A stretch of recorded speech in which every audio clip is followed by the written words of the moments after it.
Bismillahirrahmanirrahim. Assalamualaikum warahmatullahi wabarakatuh. Waalaikumsalam warahmatullahi wabarakatuh. Alhamdulillahirabbil alamin. Alladzi asra bi 'abdihi lailan minal masjidil haram ilal masjidil aqsa. Alladzi barakna haulahu linuriyahu min ayatina innahu was-sami'ul basir. Asyhadu an la ilaha illallah wa asyhadu anna Muhammadan abduhu wa rasuluh.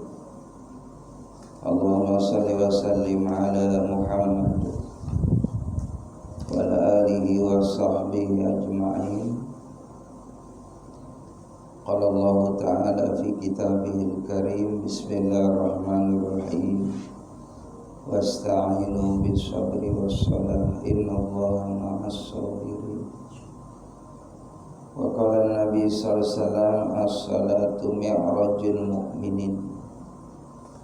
Sadaqallah sadaqa Rasulullah sallallahu alaihi wasallam. Pengurus DKM Musyawarah Ihsan insyaallah senantiasa dirahmati oleh Allah Subhanahu wa taala. Amin. Para orang tua, para hujjah yang sama-sama dirahmati Allah. Alhamdulillah, tidak bosan-bosannya selalu kita bersyukur kepada Allah. Karena dengan nikmat rahmat taufik inayah hidayahnya lah kita bisa sama-sama beribadah kepada Allah. Mudah-mudahan segala nikmat yang kita peroleh Allah Subhanahu wa taala berikan kemampuan dalam nikmatnya tersebut, kita mampu mempergunakannya dalam kebaikan. Umur yang kita pergunakan dalam ketaatan, kesehatan kita pergunakan dalam hal-hal yang manfaat, maslahat untuk diri kita dan juga segenap makhluk Allah. Begitupun nikmat berupa kesempatan, jangan ada waktu yang terlewat kecuali kita isi dengan hal-hal yang bernilai ma'ruf, bernilai hasanah. Karena dijelaskan dalam Al-Quran, hal jazaul ihsan ilal ihsan. Yang namanya kebaikan itu balasannya adalah kebaikan. Begitupun sebaliknya. Maka jangan pernah kita melupakan nilai-nilai yang positif, yang baik. Dan kita berharap kepada Allah berupa balasan pahala yang besar dari Allah. Dan dari pahala itulah kita insya Allah memperoleh balasan yang Allah janjikan dalam Al-Quran, yaitu berupa jannah. Ulaika an'amallahu alaihim, mereka akan diberikan nikmat oleh Allah Subhanahu wa taala sebagaimana Allah memberikan nikmat kepada orang-orang dahulu yang dipilih oleh Allah, orang-orang yang dicintai Allah, orang-orang yang diridhoi oleh Allah, minan nabiyyin, para nabi, para rasulnya Allah, para siddiqin, para syuhada, para salihin. Maka kita pun ittiba, mengikuti jejaknya orang-orang soleh, agar kita pun memperoleh bagian kenikmatan dari Allah Subhanahu wa taala. Amin ya rabbal alamin. Allahumma shalli ala Muhammad, salawat dan salam semoga terlimpah curahkan kepada uswah qudwah kita Nabi Muhammad sallallahu alaihi wasallam, Nabi yang menjadikan teladan dalam hidup kita. Ibadah yang kita contoh adalah Nabi Muhammad. Begitupun dalam muamalah kita, dalam rumah tangga kita pun mengikuti daripada contoh yang diteladani oleh Nabi. dalam bermasyarakat, begitupun dalam segala hal, maka kita pun harus mengikuti daripada apa-apa yang dilakukan oleh Nabi.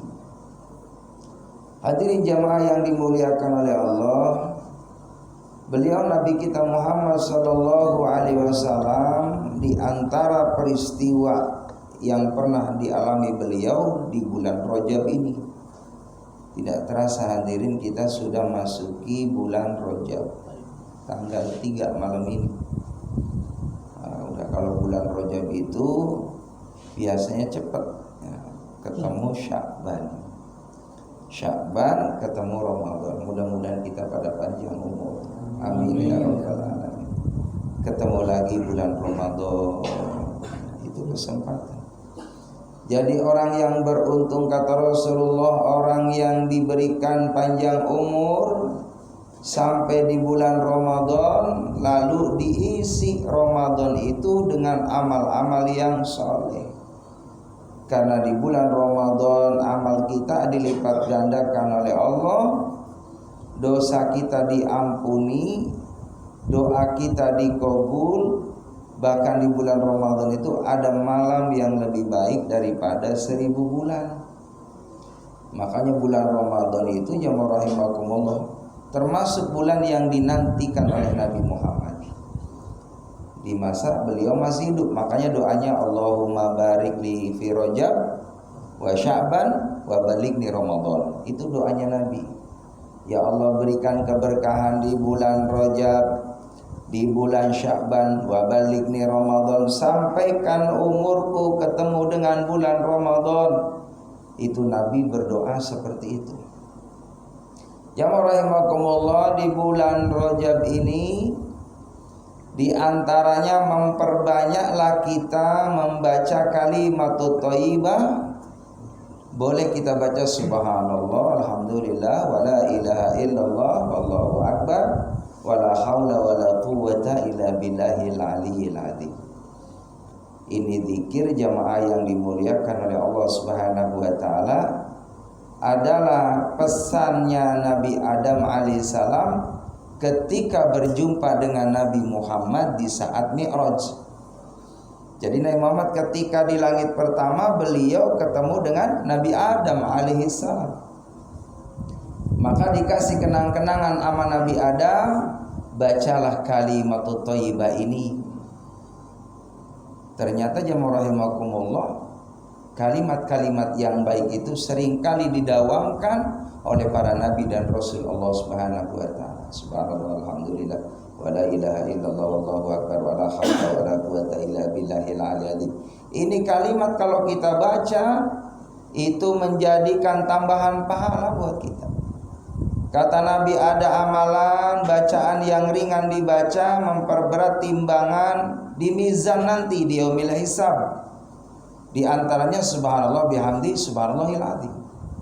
Itu zikir itu kalau dibaca memperberat timbangan amal soleh kita di akhirat. Bahkan jamaah yang dimuliakan oleh Allah Subhanahu wa taala, di bulan Rajab ini juga dianjurkan kita mohon ampun sama Allah. Ada zikir yang biasa dibaca ya oleh para alim ulama, Rabbighfirli warhamni watub alayya. Rabbighfirli, ya Allah ampuni aku, warhamni sayangi aku, watub alayya, aku taubat kepadamu. Jadi ini bulan Rajab ini kalau diterangkan dalam ya hadis Rasulullah, inna Rajab syahrullah, sesungguhnya bulan Rajab itu adalah bulannya Allah. Bagaimana bulan Rajab itu jamaah rahimakumullah? Di antaranya dalam Al-Quran adalah minha arba'atun hurum, termasuk 4 bulan yang dimuliakan oleh Allah: Zulqa'dah, Zulhijjah, Muharram, Rajab. Itulah dalam hadisnya seperti itu. Jadi Rajab itu jauh Pak dari, kalau bulan 3 ini kan berurut-urut ya, Zulqa'dah, Zulhijjah, Muharram. Rajabnya ketemunya jauh. Ternyata bulan Rajab juga itu termasuk minha arba'atun hurum, 4 bulan dalam Al-Quran surah At-Taubah itu termasuk bulan yang dimuliakan oleh Allah. Maka di bulan Rajab juga disebut syahrullah, bulannya Allah. Karena memang di dalamnya juga ada peristiwa yang bersejarah. Allah telah mengisra mi'rajkan Nabi Muhammad. Kebetulan jamaah rahimakumullah, memang pada tahun itu Nabi Muhammad diuji sama Allah. Telah meninggal istrinya tercinta Siti Khadijah radhiyallahu anha. Siti Khadijah jamaah rahimakumullah, beliau wafat ya, meninggalkan Rasulullah. Rasulullah pun merasa kehilangan karena memang Siti Khadijah ini termasuk ya wanita yang beriman pertama kali kepada Nabi Muhammad SAW, yaitu Siti Khadijah, dan selalu mendukung programnya Rasulullah dalam berdakwah. Jadi dalam suatu ya sirah nabawiyah, kota Makkah itu jamaah rahimakumullah 70% itu kekayaan Siti Khadijah radhiyallahu anha. Dulunya kaya raya. Ternyata jamaah rahimakumullah setelah dengan Rasulullah itu hartanya ditasarufkan di jalan Allah untuk kegiatan-kegiatan Islam. Begitupun bagaimana membebaskan para budak. Begitupun ya memberikan kelonggaran, kemudahan para sahabat-sahabat yang dalam kondisi fakir miskin, selalu dibantu oleh Nabi Muhammad, dan hartanya adalah milik Siti Khadijah. Jemaah rahimakumullah, karena memang Siti Khadijah begitu cinta kepada Nabi Muhammad. Jadi jemaah yang dimuliakan oleh Allah Subhanahu wa taala, saking cintanya Siti Khadijah pernah ngomong sama Rasulullah semasa hidup beliau, wahai suamiku, kalau seandainya suatu saat aku sudah tidak ada, hartaku habis untuk berjuang di jalan Allah. Suatu ketika kalau mungkin saya sudah ada di alam barzah, sudah dimakamkan, lalu seandainya suatu ketika dalam dakwahmu engkau melalui suatu jembatan, suatu tempat yang membutuhkan alat bantu agar bisa menyeberangi jembatan itu, kalau memungkinkan engkau butuh daripada tulangku yang ada dalam alam barzah untuk diambil manfaat demi dakwahmu, ambil wahai suamiku. Itu saking cintanya kepada Nabi kita Muhammad SAW. Dan wanita yang dijamin masuk surga adalah Siti Khadijah radhiyallahu anha. Walaupun beliau dijamin masuk surganya Allah, jamaah rahimakumullah, suatu ketika beliau pesan kepada putrinya Fatimah, kalau nanti bunda enggak ada,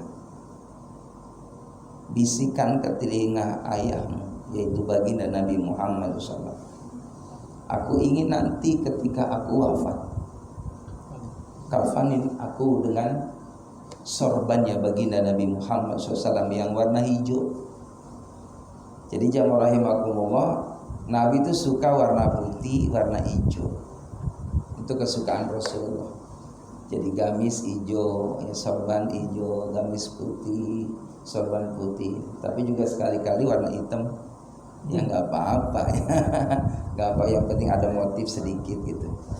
Iya, jadi jamaah rahimakumullah, sampai pesan Siti Khadijah kepada putrinya, bisikan kepada ayahmu, nanti kalau aku nggak ada bunda, tolong setelah dimandikan kafankan dengan sorban ayahmu yang warna hijau itu.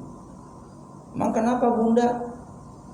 Ada alasan rupanya jamaah rahimakumullah, karena yang namanya alam barzah itu alam yang pertama kali akan dilalui manusia, yang namanya alam akhirah. Alam akhirat itu Pak Goib. Jadi sebelum nanti di negeri akhirat dikumpulkan manusia di padang mahsyar ketika setelah terjadinya hari kiamat, Maka manusia melalui gerbang gaib pertama kali adalah alam barzah. Di alam barzah itu akan dihidupkan lagi oleh Allah. Lalu di situ pun akan ada amal pertanggungjawaban di hadapan Allah.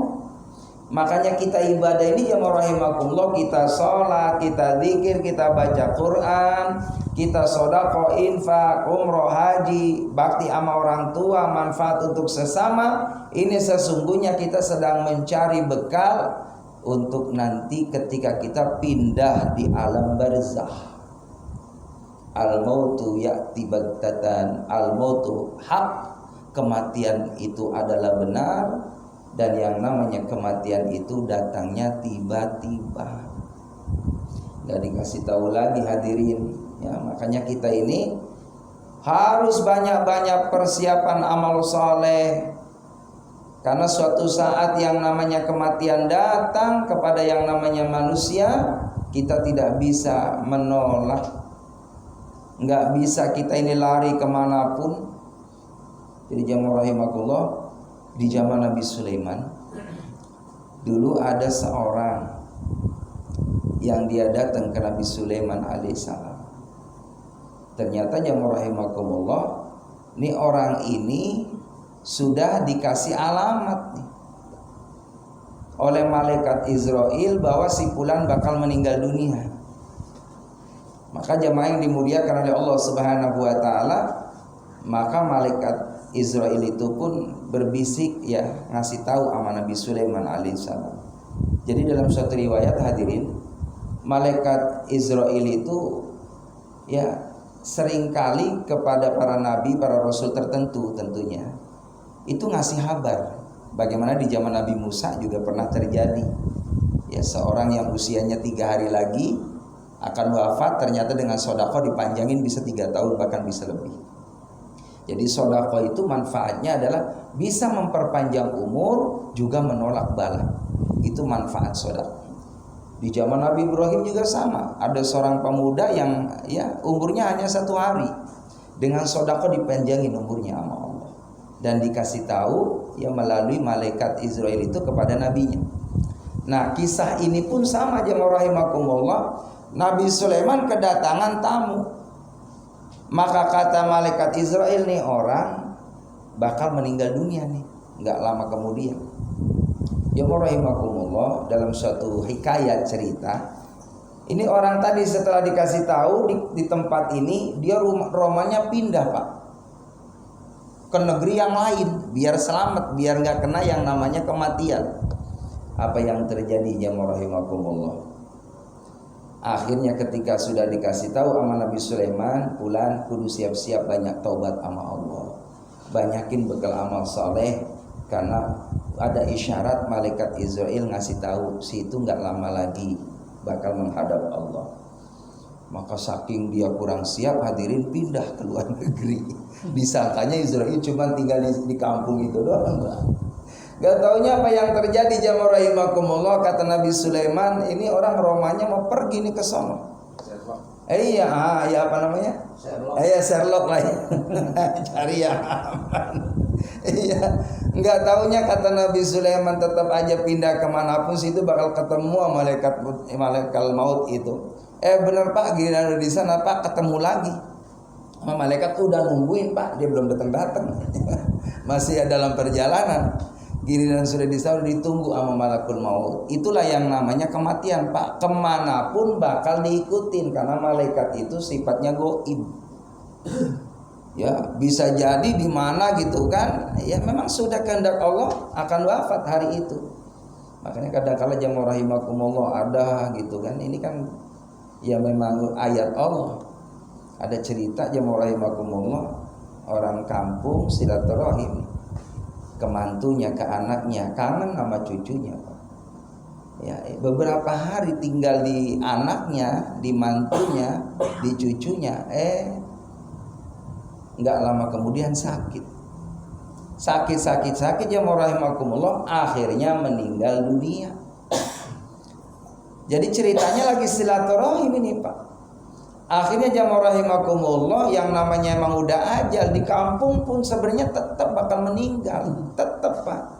Emang udah takdirnya suratannya seperti itu. Maka akhirnya jamaah rahimakumullah, saya malam suruh mandiin tuh karena mau dibawa. Akhirnya saya mandiin malam-malam jamaah rahimakumullah, lalu dibawa malam itu pulang lagi ke kampungnya. Cuma numpang, meninggal di kampung Bekasi. Itulah umur hadirin.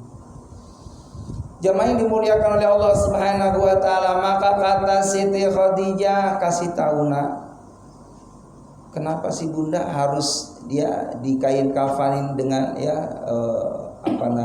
sorban ayah?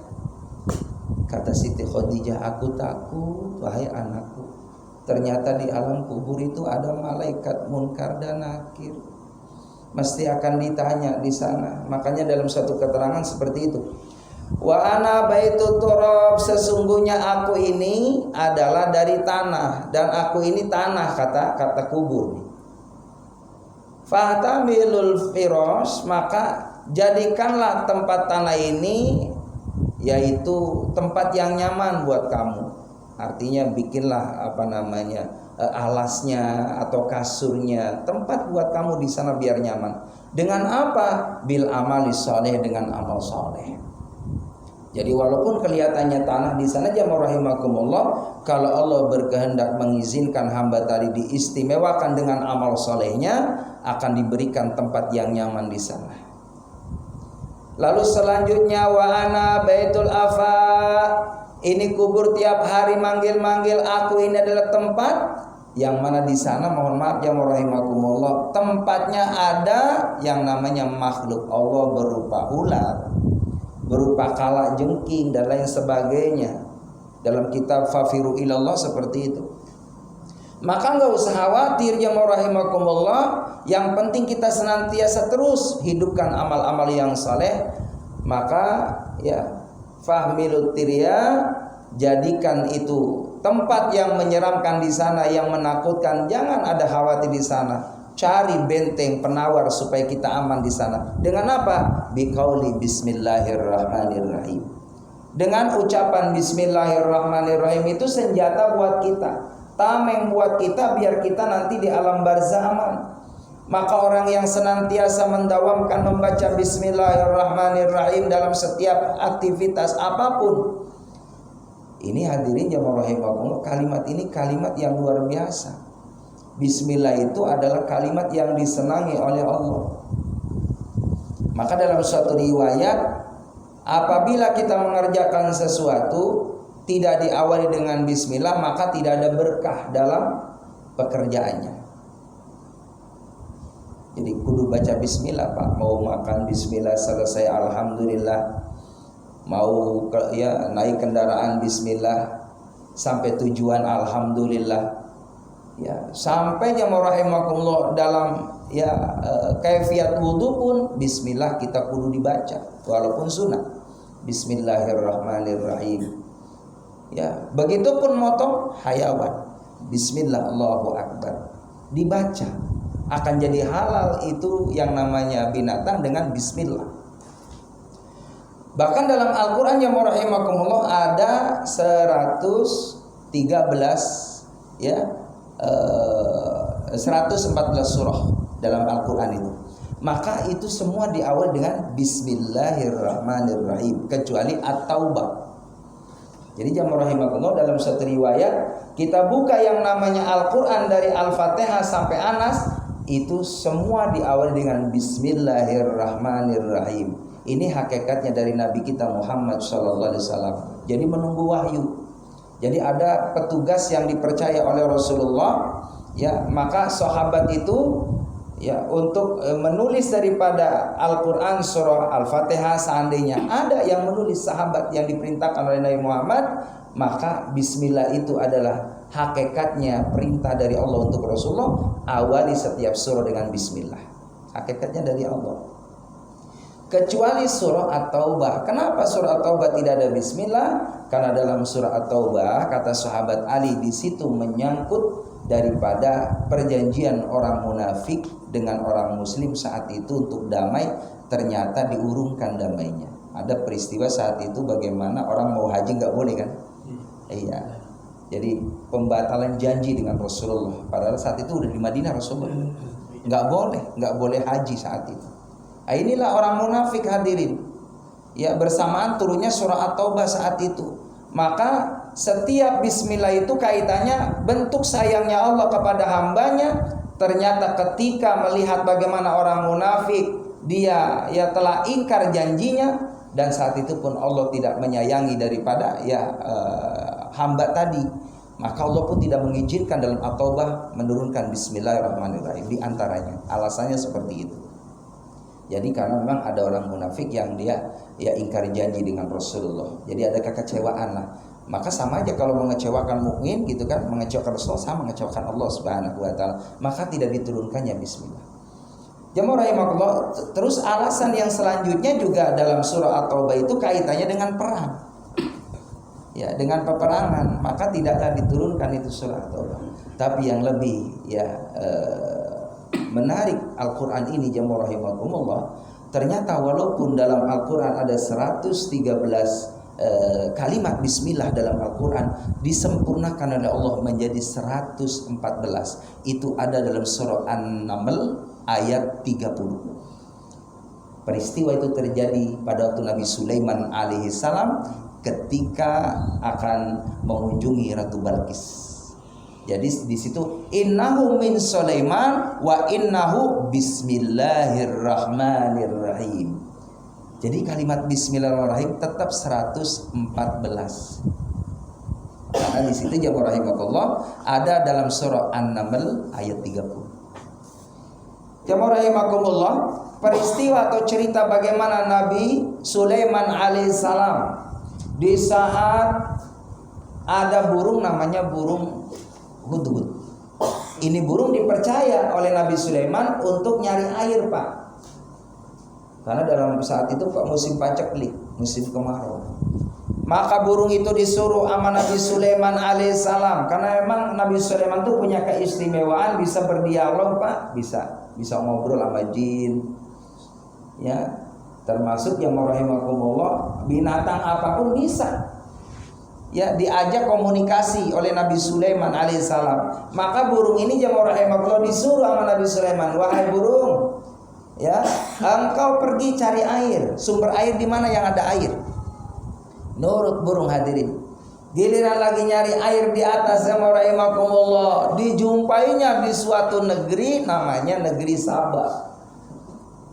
Di negeri Sabah itu ada istana. Maka burung itu iseng, Pak, survei lah.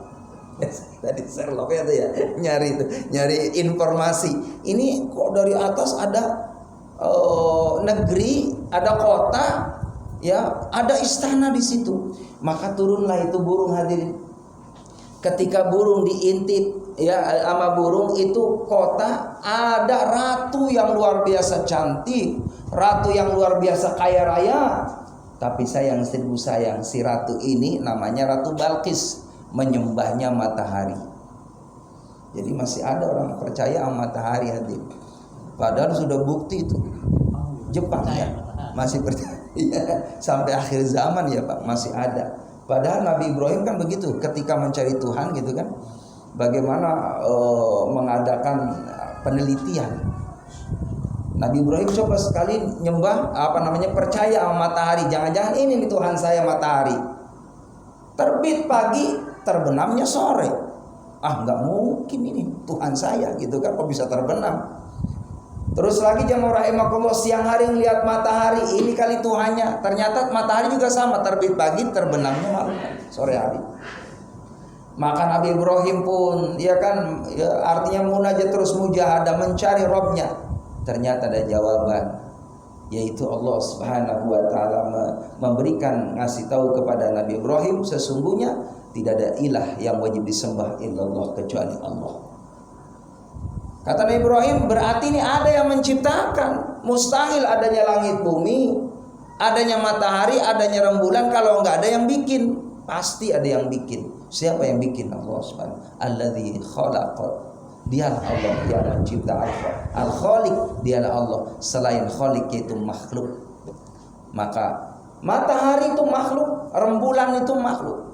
Bahkan hadirin jamaah rahimakumullah, dalam kitab itu matahari itu ada penjaganya malaikat Pak, yang setiap hari itu ngawal matahari Pak.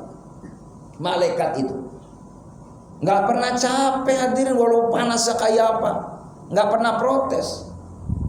Apa iseng gitu kan malaikat penjaga matahari gantian apa ya, panas banget ya Allah gitu kan sama malaikat yang lain. Kagak Pak, malaikat itu la ya'sunallaha ma amarahum wa yaf'aluna ma yu'marun, enggak pernah nolak apapun yang diperintahin nama Allah, sami'na wa ta'na.